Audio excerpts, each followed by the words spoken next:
this week's edition of The Passion of the Digital Artist. And here he is, that passionate digital artist himself, Jeff Mueller. Hey Xavier, how are you this week? Hey, I'm great, Jeff. How are you? I'm great. Who's your friend there? This is the third, the oldest dog that I have.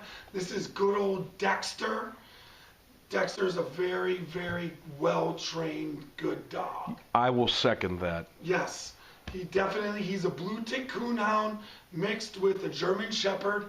We got him as a rescue, but he just turned 12 in March. So he looks pretty good for a 12-year-old dog, that's for sure. He does. He's a sweet, affectionate dog. You good boy. So that tops off meeting all my canine friends.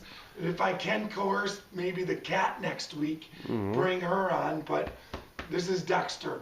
He basically lays at my feet almost all the time. Just a really good dog. And he's also the subject of one of your paintings that you're going to have to show. Oh yes, he definitely. Oh my gosh, it's been so long. He was actually the inspiration for one of the first paintings, and kind of was at the start of it all. I did a painting of a New York City street scene, and then a painting of Dexter, and put the two together. So he was actually the first digital painting, acrylic painting. When I started. I believe the title of that work was Big City Dog. Yes, thank you. It was. Xavier even has my work down. It was just, it's funny. I was talking to my wife, and I really have to know subjects before video blogging or talking with people. And it's very easy to video blog for me about digital art and what I'm doing specifically and why I do it.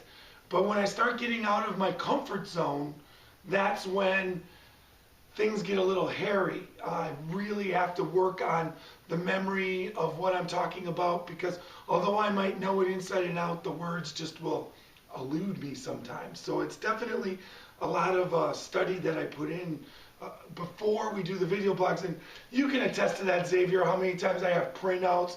I read them over and over. You get here. I have you read them over, and then when we go to do it, it's just not there. All of a sudden, it's like, and your memory just resets on you. I named it Big City Dog, but it wasn't coming to my memory because we hadn't actually planned on bringing that. I didn't even think about that till we. Exactly. You were talking about him sitting there while you paint, and I remember. Wait a minute, he was a model. Yes, he was. So that brings us up to this week, and this week's hot word is patience. So you have to be passionate and patient as an artist. Technically do not go together. Passionate and patient. They're kind of diametrically opposite, actually. I'm a very passionate person, and I really, really sometimes want to get the ball moving at a pace that makes me, as an artist, while you're working on your painting, although it might take, for instance, the painting I'm working on right now, which is a painting of Niagara Falls. I haven't named it yet. Since that's going to be one coming out, I might do another naming contest. You guys always help me out with that. But one of the things that was brought up by a couple people is the amount of time that's going into this painting. It's a 30 by 60, and it's there's, first of all, hours. When you depict how many hours are there, it's kind of I can add those up. And right now, Niagara Falls, even after all, I'm still a good 4 or 5 hours from being finished with the digital part. And then how much time and effort, I don't know exactly, because once it gets printed out onto the canvas and I start painting on that, I could be up to another 10 hours. So we could be up to 120 hours. But there's another way I figured out to mention it, And I took a 1/16 of an inch square inch, a 1/16 of a square inch, and was able to determine, I believe, the amount of brush strokes in that 1/16 of a square inch was 47 brush strokes. Wow. Multiply that by 16, and then you do it, which is an inch, and then you multiply it by 1,800 square inches in a 30 by 60, you come up with 1,227,442 brush strokes. Folks, even that was high for me, not realizing, counting, or calculating. So realistically, I'm laying down over 1 million brush strokes in a 30 by 60 painting. Almost 1.25 million brush strokes. The patience that it takes to do something like that and the time it takes is a good amount of time. And you have to have a discipline to be able to do that, because the discipline is, as you're going through and your eyeballs are falling out of its socket after 6-7 hours of painting in a day, or it's 11 o'clock at night and you're falling asleep, you still have the prize, which is this finished gorgeous painting with all the different colors that you're able to obtain through the digital painting process, because you're able to pick the multitude of colors that when you're painting through acrylics and you're mixing, you basically do as many color changes and shifts and blends as you possibly can, but you're limited when you're painting with physical paints. Whereas when you're putting 1.2 million brush strokes on and you're able to pick colors that exist from the reference photograph, you really can come up with a real nice assortment of colors that you're not able to get through traditional painting.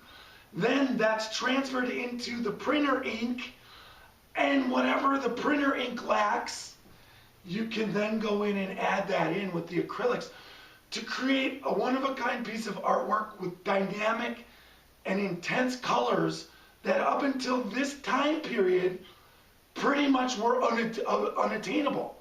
So that is my prize, and every day when I finish up a section, that's the gratitude and the reward that an artist gets. Whereas as you're furthering your career and you're signing up with websites and entering and preparing magazine articles, what happens is you kind of lose sight of what you're doing. So the patience, you want gratitude, but getting ready for a magazine article, doing the submitting, getting it submitted properly like I am right now, is a tedious process in itself. When you've committed to a deadline, like I have with Lucienne Lovelet's The Art Magazine, there's a deadline of March 24th.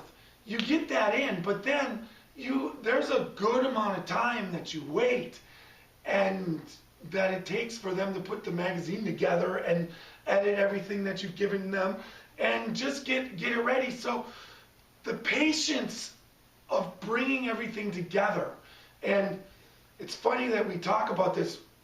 I actually looked up our anniversary. Our first blog was April 3rd, 3 years ago. Wow, April 3rd, okay. 2011.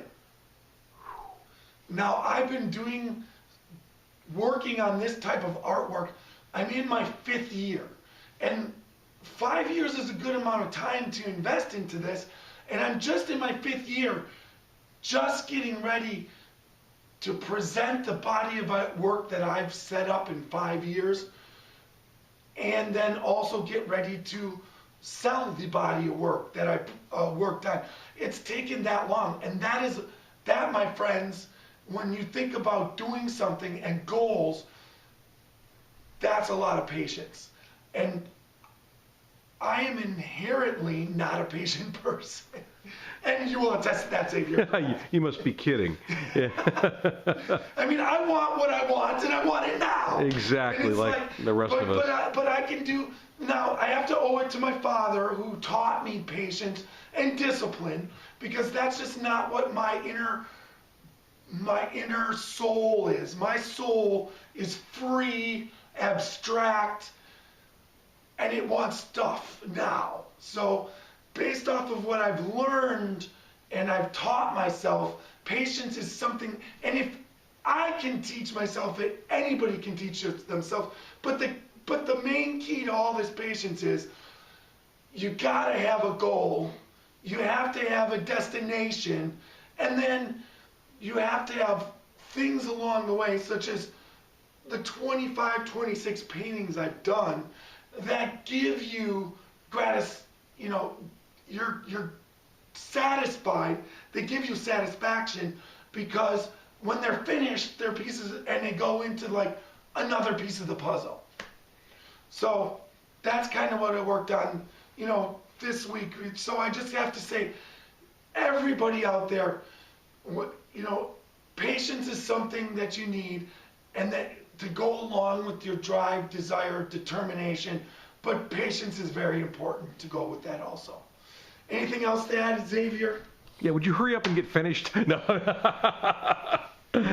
No, not that. Good lesson there, Jeff. Well, folks, have a good week. Have a good week. See you next week.